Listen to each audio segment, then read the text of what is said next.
Hello students, welcome to my Bundelkhand classes में board exam के महत्वपूर्ण बहुविकल्पी प्रश्न। इसमें से एक भी प्रश्न बोर्ड एग्जाम में बाहर नहीं जाएगा। इतिहास का पहला चैप्टर है यूरोप में राष्ट्रवाद का उदय। पहला क्वेश्चन आया, नेपोलियन का संबंध किस देश से था? जर्मनी से, इटली से, फ्रांस से, इंग्लैंड से। तो इसका आंसर आया फ्रांस से। नेपोलियन का संबंध जिस देश से था वो देश था फ्रांस। दूसरा क्वेश्चन आया, यंग इटली सोसाइटी का संस्थापक कौन था? तो यंग इटली सोसाइटी का संस्थापक गैरिबाल्डी, बिस्मार्क, काबूर, मैजिनी। तो यंग इटली सोसाइटी का जो संस्थापक था वो है मैजिनी। तीसरा क्वेश्चन है, भारत का प्रारंभ जिस देश से हुआ वह है जर्मनी, इटली, फ्रांस, इंग्लैंड। राष्ट्रवाद का प्रारंभ जिस देश से हुआ वह है फ्रांस है। अगला क्वेश्चन है, इटली का एकीकरण किसके नेतृत्व में किया गया? तो इटली का नेतृत्व ज्यूसेppe गैरिबाल्डी, ऑटोवान बिस्मार्क, नेपोलियन। अगला ऑप्शन है विलियम प्रथम। तो इटली का एकीकरण किसके नेतृत्व में किया गया? वो है ज्यूसेppe गैरिबाल्डी। अगला क्वेश्चन है, जर्मनी के एकीकरण में मुख्य भूमिका किसकी थी? ज्यूसेppe गैरिबाल्डी की। दूसरा ऑप्शन ऑटोवान बिस्मार्क, तीसरा ऑप्शन नेपोलियन, चौथा ऑप्शन में से कोई नहीं। इसका जर्मनी के एकीकरण की मुख्य भूमिका जिसकी थी वो है ऑटोवान बिस्मार्क। अगला क्वेश्चन, फ्रांस की क्रांति हुई 1788 ईस्वी में, 1789 ईस्वी में, 1790 ईस्वी में, 1787 ईस्वी में। इसका आंसर है 1789 ईस्वी में फ्रांस की क्रांति हुई। अगला क्वेश्चन है, फ्रांस में गणतंत्र की घोषणा किस वर्ष हुई? 1815 में, 1830 ईस्वी में, 1848 ईस्वी में, 1831 ईस्वी में। इसका आंसर आया 1848 ईस्वी में। अगला क्वेश्चन है, फ्रेडरिक सारियू था एक पत्रकार, एक चित्रकार, एक लेखक, एक राजा। तो फ्रेडरिक सारियू जो था वो एक चित्रकार था। फ्रेडरिक सारियू फ्रांसीसी कलाकार ने कितने चित्रों की श्रृंखला बनाई? 2, 3, 4, 5। तो फ्रेडरिक सारियू फ्रांसीसी जो कलाकार था उसने 4 चित्रों की श्रृंखला बनाई। तो इसका आंसर हो जाएगा 4। अंसाइट रेनन था एक फ्रांसीसी दार्शनिक, एक फ्रांसीसी कलाकार, एक लेखक, इनमें से कोई नहीं। अंसाइट रेनन था एक फ्रांसीसी दार्शनिक। अगला क्वेश्चन आया, राष्ट्र क्या नामक निबंध किसने लिखा? अंसाइट रेनन ने, फ्रेडरिक सारियू ने, रेबनान ने, मॉन्टेस्क्यू ने। तो आंसर आया अंसाइट रेनन ने राष्ट्र क्या नामक निबंध लिखा। अगला क्वेश्चन,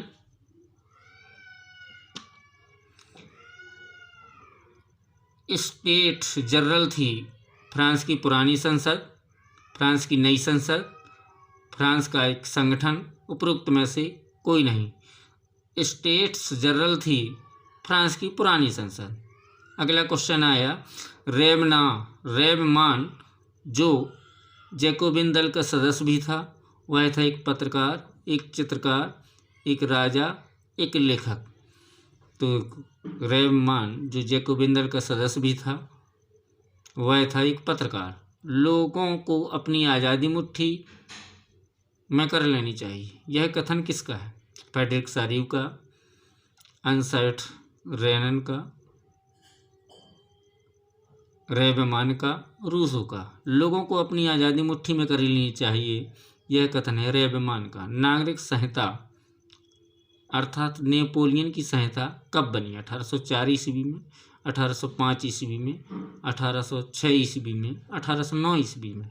तो नागरिक संहिता अर्थात नेपोलियन की संहिता जब बनी 1804 ईस्वी में। अगला क्वेश्चन, नेपोलियन उदारवाद यानी लिबरलिज्म को किस भाषा के मूल लिबर से लिया गया है? अमेरिकी भाषा, लातिन भाषा, फ्रांसीसी भाषा, अंग्रेजी भाषा। तो लिबरलिज्म को जिस भाषा के मूल से लिबर से लिया गया है वो भाषा है लातिन। नेपोलियन ने प्रशासनिक कारणों से कितने राज्यों का एक संघ बनाया? 29 राज्यों का, 31 राज्यों का, 39 राज्यों का, 49 राज्यों का। नेपोलियन ने प्रशासनिक कारणों से कितने राज्यों का एक संघ बनाया? तो वो हैं 39 राज्य। एले था कपड़े मापने का एक पैमाना, एक जगह का नाम, व्यापारिक संघ, उपरोक्त में से कोई नहीं। तो एले था कपड़े मापने का एक पैमाना था। अगला है जाल बैराइन था। तो जाल बैराइन शुल्क संघ, व्यापार संघ, धार्मिक संघ, उदारवादियों का संघ।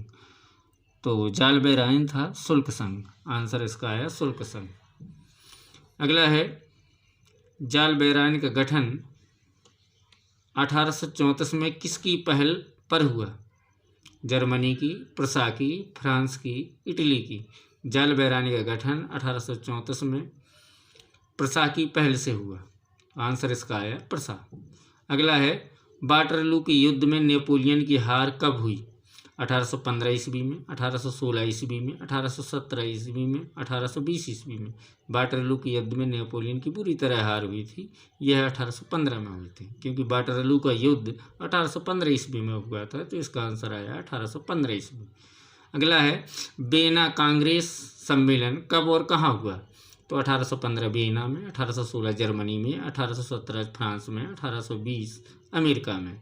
तो 1815 वियना में वियना कांग्रेस सम्मेलन हुआ था।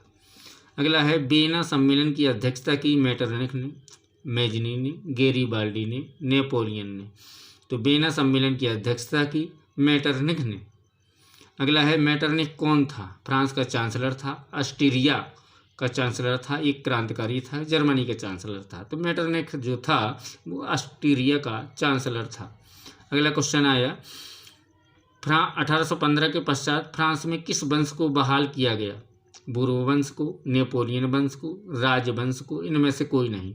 1815 के पश्चात फ्रांस में किस वंश को बहाल किया गया था? वो है बूर्बो वंश। राजतंत्र है राजा का शासन, जनता का शासन, मजदूरों का शासन, व्यापारियों का शासन। तो राजतंत्र तो राजा का शासन ही कहलाता है। तो आंसर इसका जो पहला ऑप्शन है वो है राजा का शासन। अगला है जिउसेपे मैस्सिनी, बहुत मोस्ट इम्पोर्टेंट क्वेश्चन है। जर्मनी का क्रांतिकारी है, फ्रांस का क्रांतिकारी है, इटली का क्रांतिकारी है, उपरोक्त में से कोई नहीं है। तो जिउसेपे जो मैस्सिनी है वो इटली का क्रांतिकारी था। अगला क्वेश्चन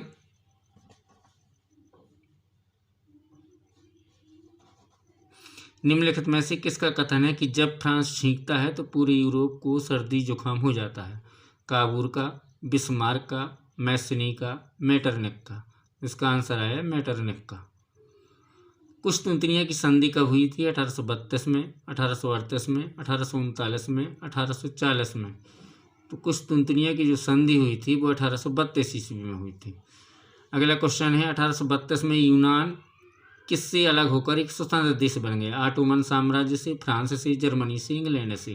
तो 1832 में यूनान जिससे अलग होकर एक स्वतंत्र देश बन गया था वो तो ऑटोमन साम्राज्य।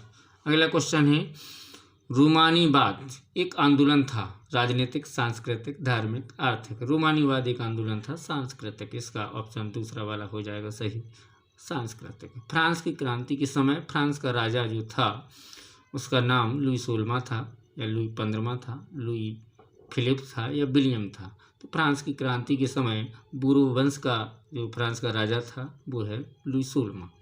अगला है मेरी आंतोनांत, अर्थात इसे मेरी एंटोनेट भी कहते हैं, कौन थी? तो लुई 16वें की रानी है, अर्थात लुई 15वें की रानी, लुई फिलिप की रानी, उपरोक्त में से कोई नहीं। तो यही बूर्बो वंश का जो राजा लुई 16वां था उसकी रानी लुई 16वें की रानी थी मेरी एंटोनेट, अर्थात मेरी आंतोआंत जिसमें लिखा गया है। तो इसका इसे मेरी एंटोनेट भी कहते हैं।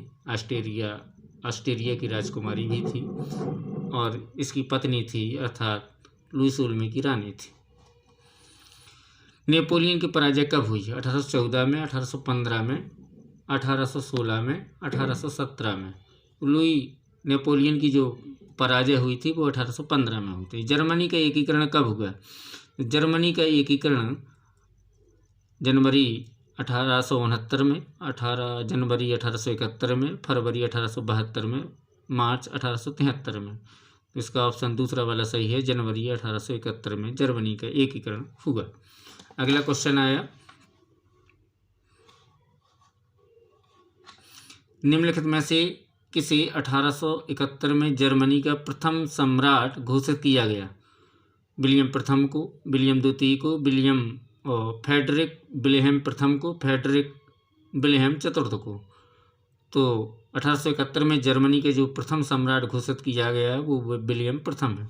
बिस्मार्क था प्रशा का प्रमुख मंत्री या प्रशा का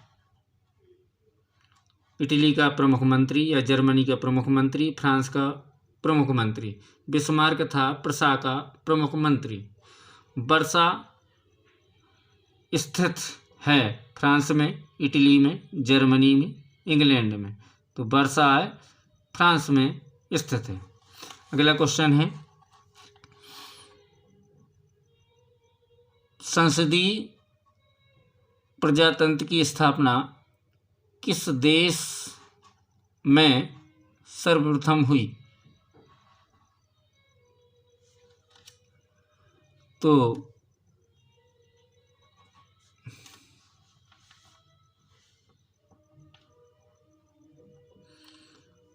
संसदीय प्रजातंत्र की स्थापना सर्वप्रथम हुई इटली में, इंग्लैंड में, फ्रांस में, जर्मनी में।